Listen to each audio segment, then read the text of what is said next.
दोस्तों, किसी देश में एक स्ट्रॉन्ग लीडरशिप का होना कितना आवश्यक होता है, इसका अंदाजा इसी बात से लगाया जा सकता है कि जिस देश के लोगों ने भी एक कमजोर नेता या मिलीजुली सरकार को चुना है, वे सभी देश आज किसी न किसी बड़ी समस्या में फंस चुके हैं और वहाँ की जनता आज कई तरह की प्रॉब्लम्स को फेस कर रही है, जिन्हें ना चैन की नींद आ रही है और न ही 2 वक्त का खाना सुकून से नसीब हो पा रहा है। आज हमारे आसपास के देशों में ही देखें तो म्यांमार, बांग्लादेश, पाकिस्तान, श्रीलंका जैसे देशों में कोई स्टेबल या रिलायबल सरकार नहीं है और इन देशों को बाहर के देशों द्वारा ही अपने इशारों पर नचाया जा रहा है। फिलिस्तीन, लेबनान, कुछ अफ्रीकन देश, यहाँ तक कि यूके जैसे पावरफुल डेमोक्रेटिक देश तक को अपनी कमजोर लीडरशिप का नुकसान उठाना पड़ रहा है। धर्म की पताका उठाकर और शोर शराबा मचाने वाले, मरने मारने की बात करने वाले लोगों को लगता है कि ऐसा करने से वे अपने देश को बचा रहे हैं, लेकिन ऐसा नहीं है। एक देश की हालत कैसी होगी, ये पूरी तरह से डिपेंड करता है कि उस देश की लीडरशिप किस तरह के लोगों के हाथों में है। वे लोग देश के प्रति कितने वफादार हैं, वरना पैसे के आगे सब बिकता है और दुनिया में बेहिसाब पैसा रखने वालों की कोई कमी नहीं। इनफैक्ट दुनिया को इस समय कुछ चुनिंदा धनी लोगों द्वारा ही कंट्रोल किया जा रहा है। वे एक देश के भ्रष्ट नेताओं को, मीडिया को, लॉ मेकर्स को, मिलिट्रीज को खरीदकर उस देश को अपने इशारों पर नचा सकते हैं। इन लोगों की चाल से वही देश बच सकता है जिसके पास एक स्ट्रॉन्ग और देश के प्रति वफादार लीडरशिप होती है। दुनिया एक शतरंज के खेल की तरह है जिसमें वही व्यक्ति राज कर सकता है जो अपनी हर एक चाल को सोच समझ कर खेलने का मादा रखता है। साल 2022 में जब रशिया ने यूक्रेन पर धावा बोला, तब इसकी उम्मीद किसी ने भी नहीं की थी कि अमेरिका और नेटो जैसे पावरफुल अलायंस के होते हुए रशिया अपने दम पर ही इतना बड़ा फैसला ले लेगा, वो भी तब जब उसकी आर्थिक हालत कुछ खास नहीं थी। लेकिन रशियन प्रेसिडेंट व्लादिमीर पुतिन के दिमाग में कुछ और ही चल रहा था।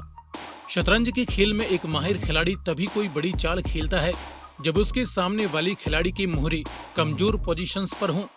ऐसे में यदि हम उस समय दुनिया के कुछ मेजर देशों के लीडर्स पर नजर डालें तो अमेरिका जैसे पावरफुल देश को उस समय स्लीपी जो बाइडेन द्वारा लीड किया जा रहा था, जिन्हें अपने आप को जगाए रखना भी बड़ा मुश्किल साबित होता है।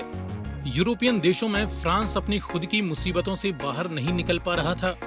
यूके की आर्थिक हालत बहुत लचर थी और इनकी लीडरशिप भी अनिश्चितता के दौर से गुजर रही थी।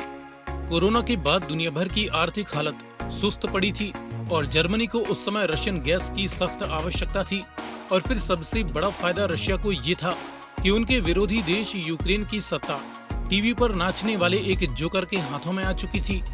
ऐसे में पुतिन जैसा चालाक आदमी अच्छी तरह से जानता था कि उसके सामने वाले ग्रुप में सारे मोहरे अस्त व्यस्त पड़े हैं और यही मौका था अपना सबसे बड़ा दांव खेलने का। फिर क्या था, वही हुआ जिसका डर तो सबको था, लेकिन उम्मीद किसी ने भी नहीं की थी।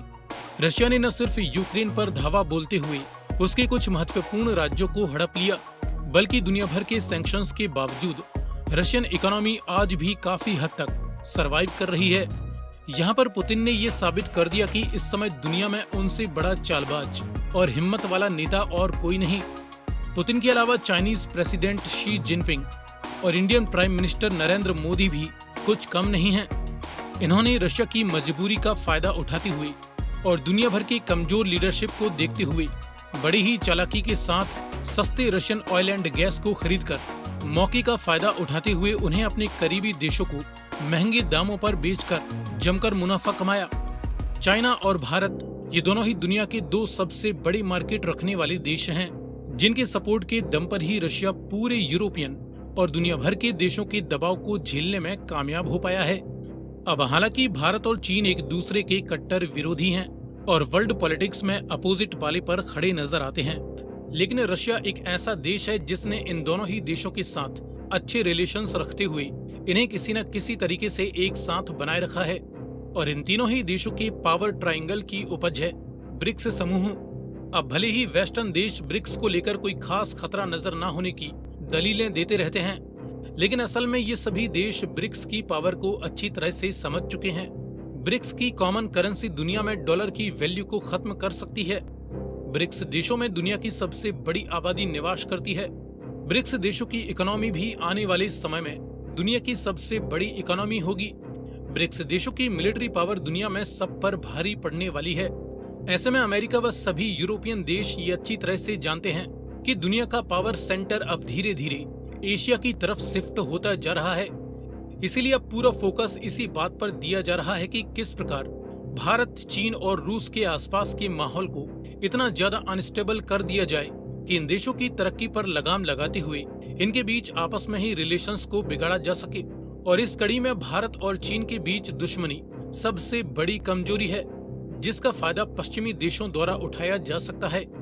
हालांकि फिलहाल तो इन दोनों ही देशों ने एक दूसरे को काफी हद तक जंग करने से रोक रखा है, लेकिन अब आगे देखना होगा कि भारत, चीन और रूस कब तक अपने स्ट्रॉन्ग लीडर्स के दम पर पश्चिमी देशों की चालों के आगे सरवाइव कर पाते हैं।